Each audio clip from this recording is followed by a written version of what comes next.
নমস্কার, পাকবিচিত্রার পক্ষ থেকে সকলকে জানাই মেরি খ্রিসমাস। আজ আমি আপনাদের খ্রিসমাস উপলক্ষে প্লেন ভ্যানিলা কেক বানিয়ে দেখাবো।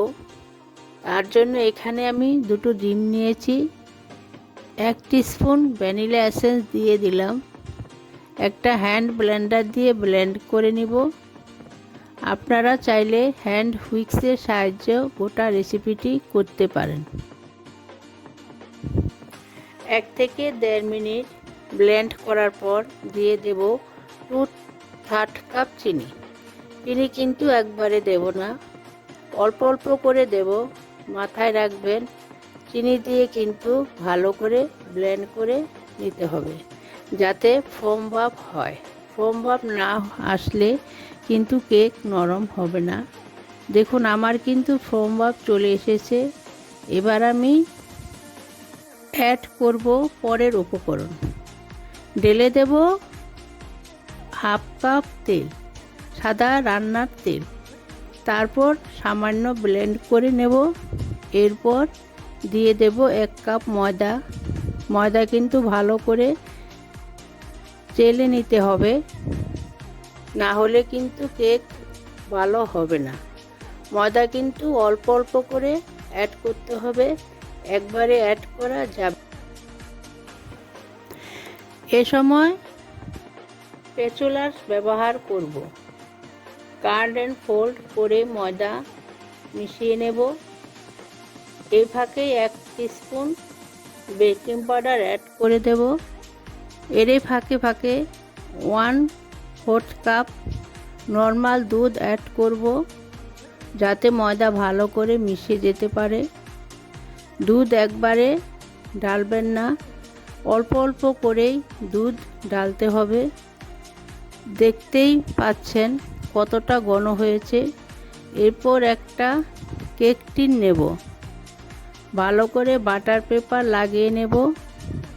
এরপর মিশ্রণটা ঢেলে নেব, ভালো করে ট্যাপ করব যাতে এয়ার বাবলস না থাকে। দেখুন আমি একটা ননস্টিক কড়াই নিয়েছি, আমি 5 মিনিট ধরে মিডিয়াম ফ্লেমে প্রিহিট করে নিয়েছি। এরপর একটি স্ট্যান্ড বসিয়ে নেব। কেক টিন ভালো করে স্ট্যান্ডের উপর সেট করে নেব।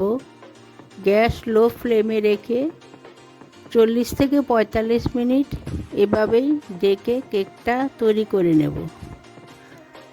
ফুটোটা আমি কাগজ দিয়ে বন্ধ করে নেব যাতে হাওয়া না বেরোতে পারে।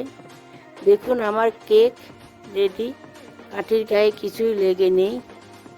এখন আমি নামিয়ে পুরোপুরি ঠান্ডা করে নেব। দেখুন আমার কেক পুরোপুরি ঠান্ডা হয়ে গেছে। এখন আমি ডিমোল্ড করে,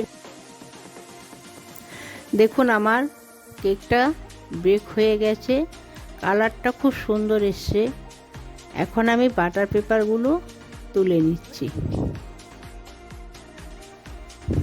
দেখুন আমি কেকটা একটা প্লেটে নিয়ে নিয়েছি। এখন আমি কেকটা স্লাইস করে কেটে নেব। আমি চৌকো করে কেটে নিয়েছি, আপনারা আপনাদের পছন্দ মতো যে কোনো সাইজে কেটে নিতে পারেন। কেকটা পুরোপুরি ঠান্ডা করে নিতে হবে, তারপরেই পিস করতে হবে, না হলে কেকটা ভেঙে যাবে। যারা প্রথমবার কেক বানাবেন তাদের জন্য এই রেসিপিটি খুবই সহজ। ওভেন ছাড়া কিভাবে কেক বানানো যায় সহজে, সে পদ্ধতিটি আমি এখানে আপনাদের দেখালাম, আপনারা বানিয়ে নিতে পারেন।